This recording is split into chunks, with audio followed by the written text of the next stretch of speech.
এই পাপের বিনাশ হোক। অর্জুন গান্ডীবে অঞ্জলিকা অস্ত্র যোজনা করেন। কর্ণের মুখে এক বিষাদময় হাসি ফুটে ওঠে। তিনি জানতেন এটাই শেষ। হে গান্ডীব, যদি আমি সত্যের পথে থাকি তবে এই বাণ কর্ণের বিনাশ করুক। অর্জুন তীর ত্যাগ করেন। কর্ণের মস্তক দেহচ্যুত হয়। এক দিব্য জ্যোতি কর্ণের দেহ থেকে নির্গত হয়ে আকাশে মিশে যায়। যুদ্ধক্ষেত্রে নেমে আসে এক গভীর নীরবতা। জয় হয়েছে পাণ্ডবদের, কিন্তু এক মহাবীর ও ট্র্যাজিক হিরোর পতনে প্রকৃতিও যেন স্তব্ধ।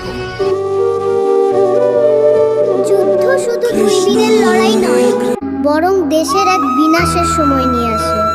তাই যুদ্ধ নয়, শান্তির আলিঙ্গনে মেতে উঠুন। যুদ্ধ বিনাশ ছাড়া কিছুই দেয় না। আর ধর্মের পথ মেনে চলুন, অধর্মের নয়, কারণ অধর্মই যুদ্ধের বিনাশ টেনে আনে।